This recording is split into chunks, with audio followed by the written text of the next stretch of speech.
अस्सलाम वालेकुम नाज़रीन, हमारे सोपिया प्रोग्राम दी न्यूज़ रिव्यू मां सनाउल्लाह हाशमानी अवां जी ख़िदमत में हाज़िर आहियां। नाज़रीन, अॼु प्रोग्राम में पाण ॻाल्हि ॿोल कंदासीं मख़सूस सीटुनि जे हवाले सां।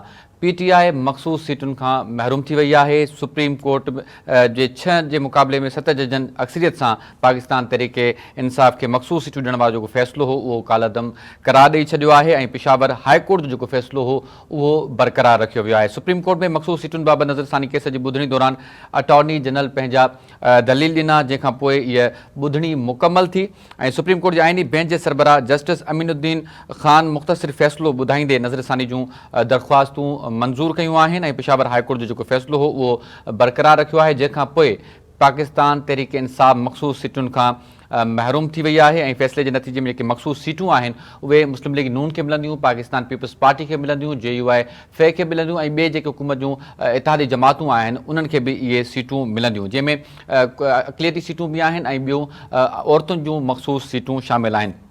7 जजनि अक्सरियती बुनियादनि ते इहो फ़ैसिलो ॿुधायो, जिन में justice Aminuddin Khan, justice Musarrat Hilali, justice Naeem Akhtar Afghan ऐं justice Shahid Bilal, justice Hashim Kakar, justice Aamir Farooq ऐं जस्टिस अली बाकिर नजफ़ी शामिल हुआ। टोटल अॼु जेकी ॿुधणी हुई इहे 17 ॿुधणियूं थियूं इन दरख़्वास्तुनि ते। इन खां अॻु जुलाई 2024 में फुल कोर्ट 8 जजनि जी अक्सरियत सां PTI खे मख़सूस सीटूं ॾियण जो फ़ैसिलो ॾिनो हो, जंहिं ते मुस्लिम लीग नून, पीपल्स पार्टी ऐं इलेक्शन कमीशन तरफ़ां नज़रसानी जूं दरख़्वास्तूं दाख़िल कयूं वयूं हुयूं। आइनी बेंच जी ॿुधणी दौरान जस्टिस आयशा मलिक ऐं जस्टिस अकील अब्बासी 6 मई ते पाण खे केस मां धार कयो हो, जॾहिं त 17वीं ॿुधणीअ ते जस्टिस सलाउद्दीन पवर बि ॿुधणीअ खां माज़रत कई। केस दौरान सुन्नी इत्तेहाद काउंसिल तरफ़ां वकील फैसल सिद्दीकी ऐं हामिद ख़ान दलील पेश कया, जॾहिं PTI जे तरफ़ां वकालत सलमान अकरम राजा कई। हिन फ़ैसिले खां पोइ मुख़्तलिफ़ तजिया निगारनि ऐं तजिया निगारनि जो इहो ई चवणु आहे त हाणे हीउ जेको फ़ैसिलो आयो आहे इन खां पहिरियां बि हिकिड़ो फ़ैसिलो इन ई सुप्रीम कोर्ट जे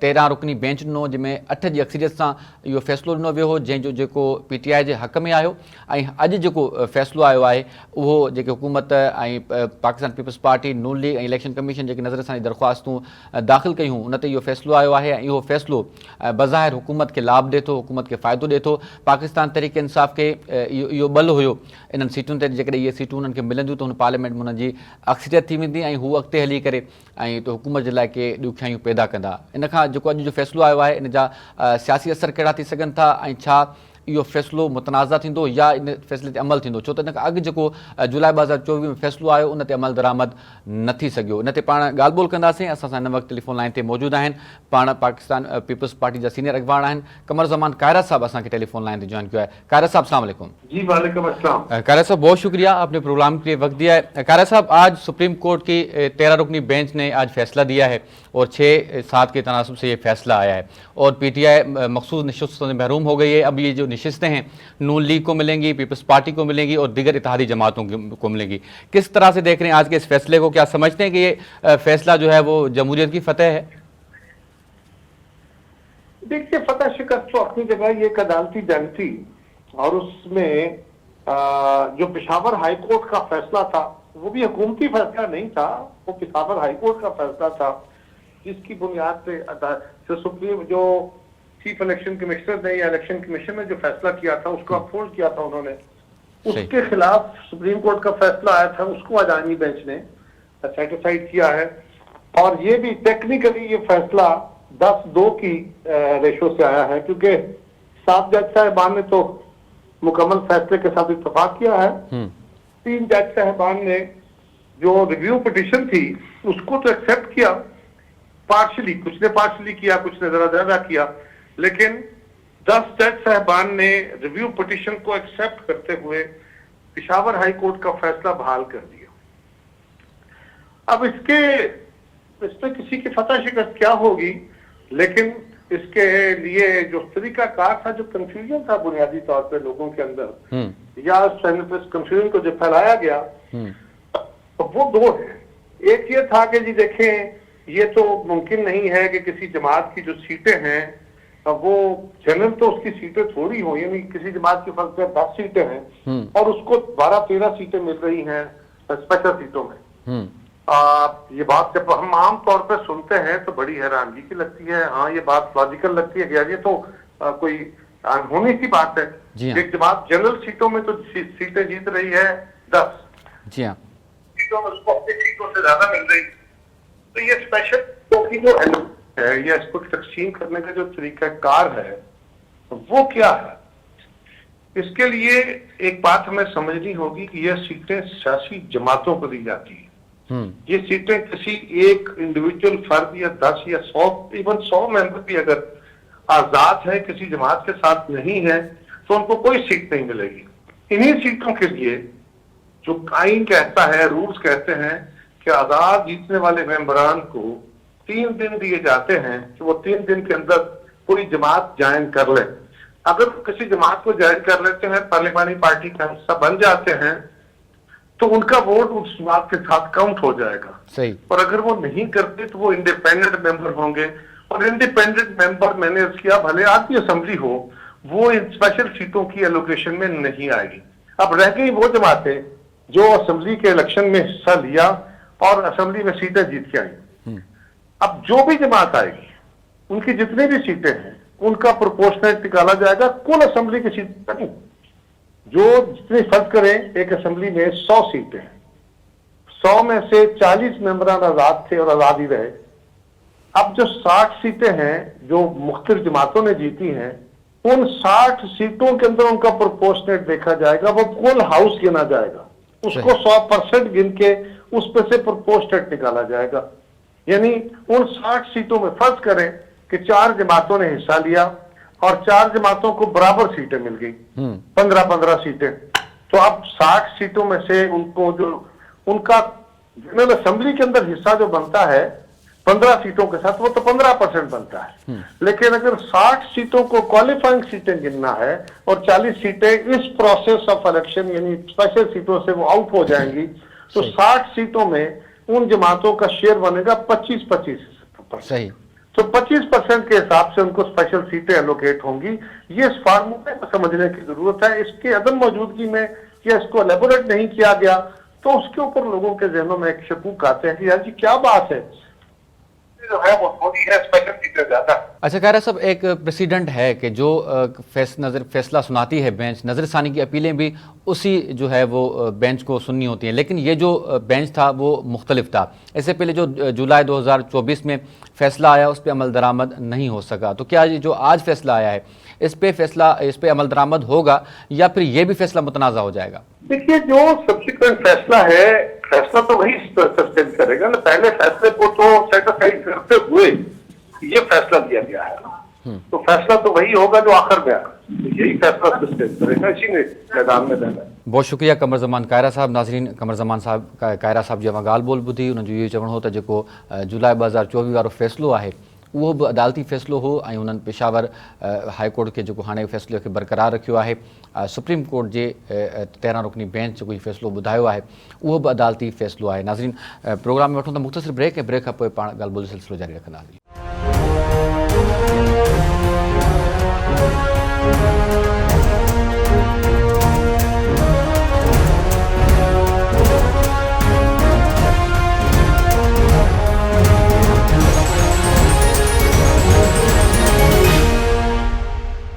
वेलकम बैक नाज़रीन। प्रोग्राम के ॿिए हिस्से में पाण ॻाल्हि ॿोल कंदासीं जेको मखसूस सीटुनि वारो फ़ैसिलो आहे उन ते बि, ऐं गॾोगॾु अॼु DGISPR हिकिड़े परॾेही ख़बरूं इदारे खे इंटरव्यू ॾिनो आहे ऐं उन वाज़े कयो आहे त फ़ौज सियासी जमातुनि सां ॻाल्हाइण में का बि दिलचस्पी नथी रखे। इन ते बि पाण ॻाल्हि ॿोल कंदासीं ऐं जेको मखसूस निशिस्तुनि खां पोइ पाकिस्तान तहरीक इंसाफ़ जी सियासत ते कहिड़ा असर पवंदा, पाकिस्तान तहरीक इंसाफ़ जी जो सियासी मुस्तक़बिल छा आहे, इन ते बि ॻाल्हि ॿोल कंदासीं। असांखे टेलीफोन लाइन ते जॉइन कयो आहे यासीन आज़ाद एडवोकेट साहब, पाण नून लीग जा सीनियर अगवान हैं। यासीन साहब अस्सलाम वालेकुम। वालेकुम सलाम। यासीन साहब बहुत शुक्रिया, आपने प्रोग्राम के लिए वक्त दिया। यासीन साहब, आज ये जो मखसूस नशिस्तों के हवाले से जो ये फैसला आया है इस पे आपकी राय जानना चाहेंगे, क्योंकि आप सीनियर कानूनदान भी हैं। तो सर, इससे पहले भी एक जुलाई 2024 में फैसला आया था, एक आज फैसला आया है जो जून का महीना है, तो सर कैसे देखते हैं इस फैसले को? दुरुस्त फैसला है? देखिए सर, मैं शुरू से आपके चैनल पे आ रहा हूँ और आप इंफॉर्मेशन दे रहे हैं। आपको मालूम होगा कि इससे पहले जो सुन्नी इत्तेहाद था जिसमें PTI के आज़ाद उम्मीदवार शामिल हो गए थे, उस वक्त लीगल क्वेश्चन ये था कि क्या सुन्नी इत्तेहाद पार्लिमानी पार्टी है या नहीं है। जी हाँ। तो लामला सुन्नी इत्तेहाद पार्लिमानी पार्टी तो थी नहीं, क्योंकि उसका जो हेड है वो भी आजाद उम्मीदवार की हैसियत से इलेक्शन लड़ा था। और आप उस वक्त पीटीआई के लोग जो सुन्नी इत्तेहाद में जाके शामिल हुए हैं, वो शामिल होने का मिजाज नहीं थे। उनका ऐसी सियासी जमात में जाना चाहिए था जो पार्लिमानी जमात होती, लेकिन ये ज़ाहिर है उनका अपना फैसला था। उसके बाद ये मामला इलेक्शन कमीशन ऑफ पाकिस्तान में गया। इलेक्शन कमीशन ऑफ पाकिस्तान ने सीटों की तकसीम की और पार्लियामेंट के अंदर जो दूसरी बड़ी जमातें थी, मुतनासिब नुमाइंदगी के तहत उनकी सीटों को तकसीम कर दिया। उस ऑर्डर के खिलाफ जो है ना, इलेक्शन कमीशन के फैसले के खिलाफ सुन्नी इत्तेहाद जो है पेशावर हाई कोर्ट में उसने अपील फाइल की जी। और पेशावर हाई कोर्ट के 5 जजों ने मुतफ़िका तौर पर फैसला दिया कि सुन्नी इत्तेहाद की जो पिटीशन मेंटेनेबल नहीं है और लिहाजा उसको खारिज कर दिया गया और इलेक्शन कमीशन ऑफ पाकिस्तान के फैसले को मेंटेन कर दिया गया। उस फैसले के बाद सुन्नी इत्तेहाद जो है वो सुप्रीम कोर्ट चला गया और सुप्रीम कोर्ट में जाकर सुन्नी इत्तेहाद ने अपील फाइल की, तो उस वक्त ऑनरेबल सुप्रीम कोर्ट ने मुतफ़िका तौर पर यह फैसला किया कि ये सुन्नी इत्तेहाद की जो पिटीशन है ये मेंटेनेबल नहीं है। लेकिन उस वक्त प्रॉब्लम ये हुआ, ऑनरेबल सुप्रीम कोर्ट ने ये बात शुरू कर दी कि मुकम्मल इंसाफ फराहमी के लिए ये सीटें पीटीआई को दे दी जाए। तो यहाँ सवाल ये पैदा होता है कि क्या PTI election commission of Pakistan के सामने पार्टी था? मेरे नजदीक नहीं था। जब अपील फाइल की गई सुन्नी इत्तेहाद में, तो क्या पीटीआई उसमें पार्टी थी? नहीं थी। उसके बाद जब ऑनरेबल सुप्रीम कोर्ट में अपील फाइल की गई 185 आर्टिकल के तहत, तो उसमें क्या पीटीआई पार्टी थी? पार्टी नहीं थी, सुन्नी इत्तेहाद पार्टी थी, वो अपील में गई। तो वहां ऑनरेबल सुप्रीम कोर्ट ने भी ये कहा कि जो सुन्नी इत्तेहाद इसकी पिटीशन मेंटेनेबल नहीं है, लेकिन जजिस के दरमियान, हालांकि उसके वक्त में केस में सुप्रीम कोर्ट में जाता था, पूरी प्रोसीडिंग मैंने देखी, तो जजिस के सामने सवाल यही था कि क्या पीटीआई बैचलर पार्टी इसी प्रोसीडिंग का हिस्सा है। लेकिन बहरहाल जब ऑनरेबल सुप्रीम कोर्ट ने सुन्नी इत्तेहाद की पिटीशन डिसमिस कर दी, लेकिन रिजर्व सीटें एक ऐसी पार्टी को दे दी गई जो न इलेक्शन कमीशन के सामने पार्टी था, न पेशावर हाई कोर्ट में पार्टी था और न ही ऑनरेबल सुप्रीम कोर्ट में पार्टी था। तो फिर रिलीफ एक ऐसी जमात को दे रहे हैं जिसने सुप्रीम कोर्ट से कुछ मांगा ही नहीं था। अब उसके बाद जो सूरत पैदा हुई कि एक पोजीशन एक्सेप्ट हुई और फिर आइन के अंदर एक अमेंडमेंट आई, 26वीं अमेंडमेंट, और आइनी बेंच सुप्रीम कोर्ट में बन गई। तो चूंकि ऑनरेबल सुप्रीम कोर्ट फैसला कर चुका था, तो फिर एक रिव्यू पिटीशन फाइल की गई जो आइनी बेंच के सामने गई। आइनी बेंच ने फैसला दिया कि जनाब जो पीटीआई थी उसका किसी सूरत में कोई सीट नहीं बनती, न जो वो प्रोसीडिंग करता था। उस वक्त भी याद होगा आपको, ऑनरेबल सुप्रीम कोर्ट के 2 जज साहिबान हैं, जिसमें अमीनुद्दीन साहब भी थे और नईम अख्तर के बलूचिस्तान से। उनका कहना यह था कि हम अपील में हैं, 184(3) की कार्रवाई नहीं कर रहे और अपील में हमने सिर्फ ये देखना है कि पेशावर हाईकोर्ट का जजमेंट सही है या गलत है। सही। तो हम इस नतीजे पर पहुंचे कि पेशावर हाईकोर्ट का जो जजमेंट था वो बिल्कुल सही था, ज्यादा उसी को मेंटेन किया जाए। लेकिन ये अक्सरियती जजों ने कहा कि नहीं, पीटीआई को सीटें दी जाए, जो हुकूमत के सामने गया और कोई प्रोसीडिंग फाइल नहीं की गई, जो भी हुआ। आज ऑनरेबल सुप्रीम कोर्ट ने रिव्यू पिटीशन के अंदर ये फैसला कर दिया कि जो पेशावर हाईकोर्ट का जजमेंट था वो बिल्कुल सही था और पेशावर हाईकोर्ट के जजमेंट के मुताबिक उस वक्त इलेक्शन कमीशन ऑफ पाकिस्तान में सीटों की तकसीम पार्लियामेंट के अंदर जो पार्टियां मौजूद थी उनको मुतनासिब नुमाइंदगी के तहत जैसे जैसे उनकी वोटों की अक्सरियत थी उसके मुताबिक रिजर्व सीटें दे दी और रिजर्व सीटों के तहत कह दिया कि ये फला जमात को चली गई। लेकिन बाद में सूरत चेंज हुई, ऑनरेबल सुप्रीम कोर्ट ने कहा नहीं, पीटीआई को दे दे। वो एक आईनी का दौरान पैदा हुआ कि एक पार्टी जो मेरा उस वक्त की मौक़िफ़ ये था कि पीटीआई को किसने रोका था कि वो जाके ऑनरेबल सुप्रीम कोर्ट में एक दरख्वास्त दे देते और कह देते कि हम इस प्रोसीडिंग का हिस्सा बनना चाहते हैं, हमने भी सुने। आपने कहीं भी दरख्वास्त नहीं दी तो दुनिया का कोई कानून मुझे बता दे जिसमें ये लिखा हो कि एक आदमी कोर्ट में गया ही नहीं और कोर्ट उसको रिलीफ दे रही है, तो वो वजह तो मेरी भी समझ में नहीं आई कि ये क्या हो रहा है। पर आज आनी बंच के फैसले के बाद मेरे नजदीक इलेक्शन कमीशन ऑफ पाकिस्तान के लिए यही जो रिजर्व सीटें हैं उन्हीं सियासी जमातों को देनी पड़ेंगी जिनको आप पहले दे चुके थे। इसमें पार्लियामेंट की तमाम जमातें शामिल थी और अब इलेक्शन कमीशन ऑफ पाकिस्तान को कोई नई तरह से मेहनत नहीं करनी पड़ेगी, क्योंकि इलेक्शन कमीशन ऑफ पाकिस्तान ने इस वक्त जो फैसला किया था ये रिजर्व सीटें खिलाफ जमात को जाएंगी। तो अब उनके लिए कोई ज्यादा मुश्किल काम नहीं, 2-4 हफ्ते में जो भी वो अपना नोटिफिकेशन है जारी कर देंगे।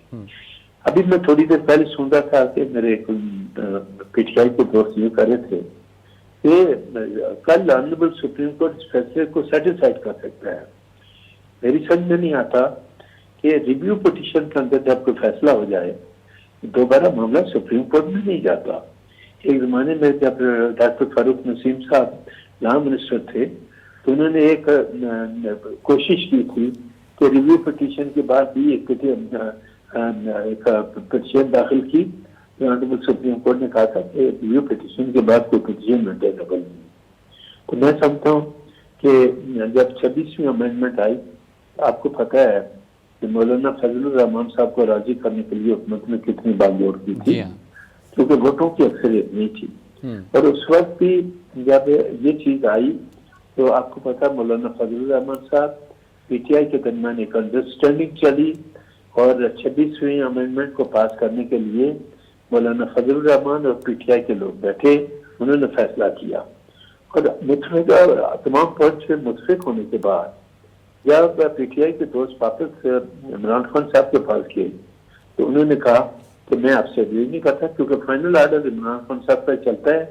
तो वो जो मैंने मौलाना फजलुर रहमान साहब के साथ बैठे थे और उन्होंने फैसला किया था कि यही अमेंडमेंट हो जानी चाहिए, उसको इमरान खान साहब ने रिजेक्ट कर दिया और बाद में मौलाना फजलुर रहमान साहब ने भी 2/3 मेजॉरिटी के कुछ अमेंडमेंट के बाद वोट जो हुकूमत को दिया।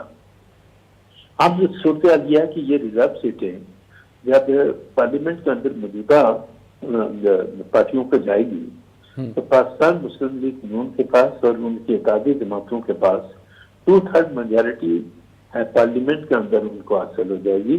और अगर वो मजीद कोई आन के अंदर अमेंडमेंट लाने चाहें तो उनको किसी दूसरी पार्टी के वोटों की जरूरत नहीं पड़ेगी।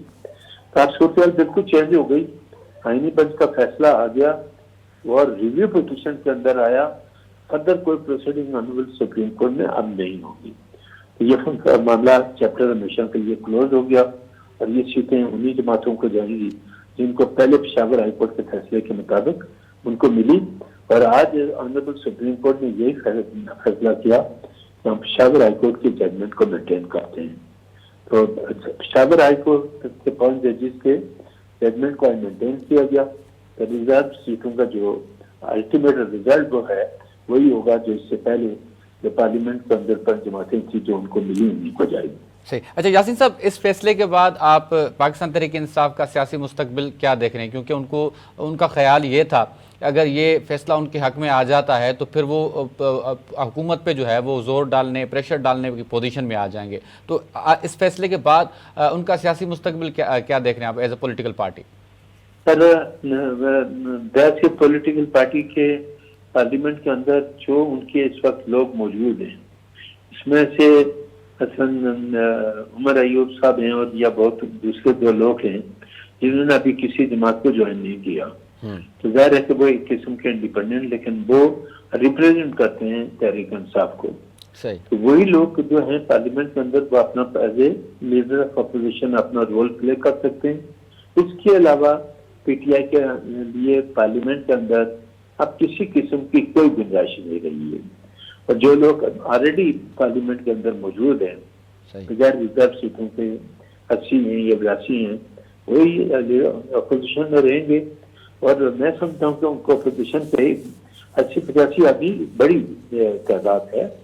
अगर वो पार्लियामेंट के अंदर अपोजिशन का एक रोल प्ले करना चाहें, जो अपोजिशन को करना चाहिए। आप अपने पड़ोसी मुल्क को देख लें कि वहाँ जब लोग आ जाते हैं तो बड़ी बड़ी पार्टियां इलेक्शन आ जाती हैं, लेकिन वो पार्लियामेंट के अंदर जाती हैं तो बाकायदा पार्लियामेंट के अंदर जाकर रोल प्ले करती हैं। ये नहीं कहते भी ये इलेक्शन ही नाजायज था, ये था, ये अब सारे चैप्टर क्लोज हो गए।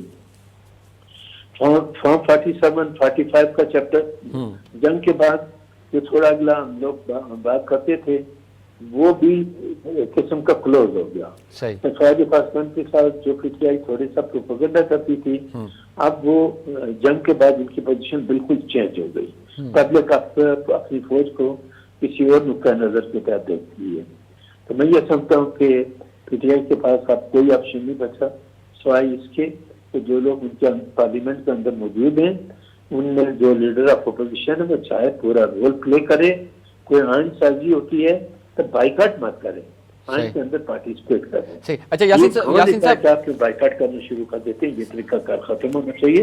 और पार्लियामेंट में अलग करके इसलिए भेजा जाता है कि आप जाएं और पार्लियामेंट के अंदर कानून साजी करें। हाँ। और जिसको अपोजिशन का किरदार अदा करना वो अदा करें। सही। अच्छा यासीन साहब, अपोजिशन एहतजाज तो ज़रूर करेगी, लेकिन दूसरी जानिब एक जो है वो DGISP साहब ने आज एक इंटरव्यू दिया है और उन्होंने एक बात की है कि वो फ़ौज जो है वो सियासी जमातों से बातचीत करने में दिलचस्पी नहीं रखती। तो क्या सर अब अगर फ़ौज भी बातचीत करने में दिलचस्पी नहीं रखती, PTI पहले ये कह रही थी कि उनकी बैकडोर कुछ बातचीत हो रही है, ऐसा तासुर उन्होंने डेवलप किया, तो अब समझते हैं कि सियासी जमातों को मिल बैठ कर बातचीत हल करने चाहिए मसाइल को, और ये जो सिर्फ अफरा तफरी की सियासत है इसको ख़त्म होना चाहिए। देखिए, हुकूमत ने कई दफा ऑफर की है और आपको याद है कि प्राइम मिनिस्टर ने PTI को कहा कि बैठे मुज़ाकरात करें। ये अल्लाह का शुक्र है कि जंग के दौरान PTI का रोल भी बहुत अच्छा था और उस वक्त पॉलिटिकल पार्टीज तकरीबन एक ही प्लेटफॉर्म पे थी, वो एक अलग बात है। लेकिन हुकूमत ने कई मरतबा कहा कि हाँ मिल के बैठे।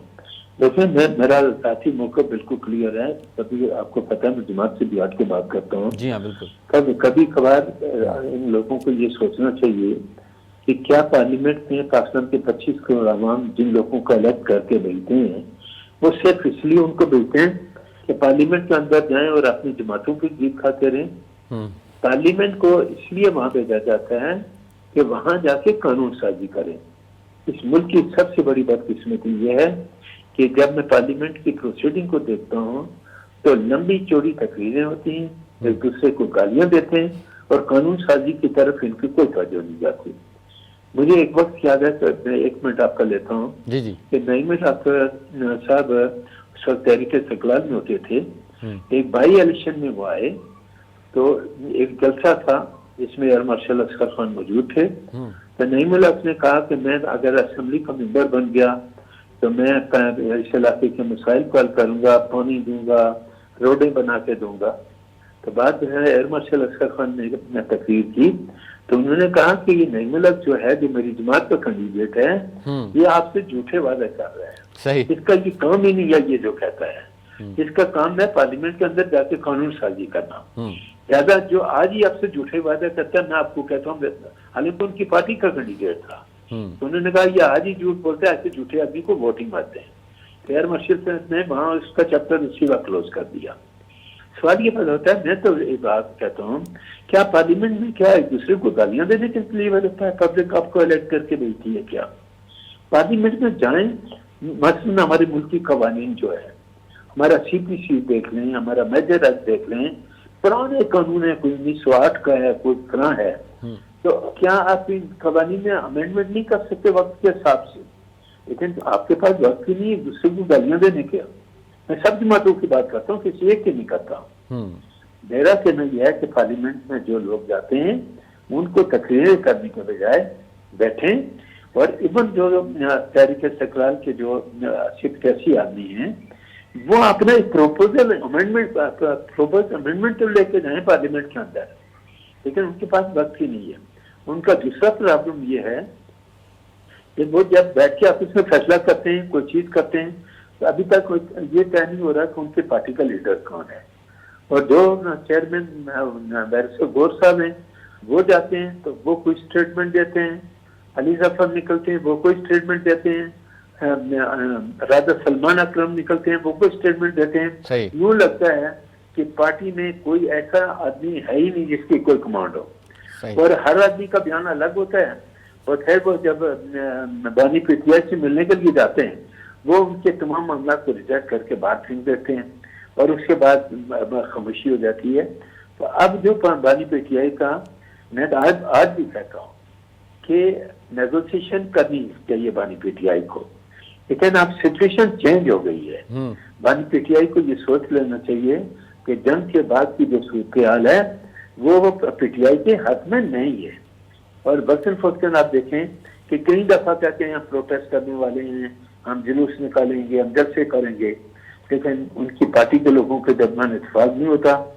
चीफ मिनिस्टर केपी के कुछ कहता है, राजा सलमान अकरम कुछ कहता है, सरदार लतीफ खान कोसा ये हमारे दोस्त हैं जो हमारे प्रोफेशन से ताल्लुक रखते हैं, हर एक का स्टेटमेंट अपना अलग अलग है।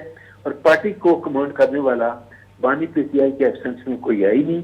और कोई आदमी, इवन बानी पीटीआई की जो बहनें हैं वो भी पार्टी के जो पॉलिसी बयान करती हैं वो डिफरेंट वे में चलती हैं। तो क्या पॉलिटिकल पार्टीज ऐसे चलाई जाती हैं जिस तरह पीटीआई अपनी जमात को चला रही है? मैं कहता हूँ पीटीआई के लिए अब भी वक्त है कि वो बैठें, हुकूमत के साथ बातचीत करें, इस मुल्क के हालात को बेहतर बनाने में अपना रोल प्ले करें। ठीक है, बहुत शुक्रिया यासीन आज़ाद साहब, आपने प्रोग्राम के वक्त दिया। नाज़रीन, सीनियर कानूनदान ऐं अॻवान यासीन आज़ाद साहब जी अवां ॻाल्हि ॿोल ॿुधी। उन्हनि जो इहो चवणो त हीउ वक़्तु आहे ऐं सभिनी सियासी जमातुनि खे गॾिजी वेहणु घुरिजे ऐं मुल्क जी बहितरी लाइ ऐं के कानून साज़ियूं कजनि जीअं जेको आम माण्हू जी ज़िंदगी आहे उन में का बहितरी अची सघे। नाज़रीन, प्रोग्राम में वक़्तु पहुतो आहे, पुॼाणे थींदा इजाज़त अलाह के बाद।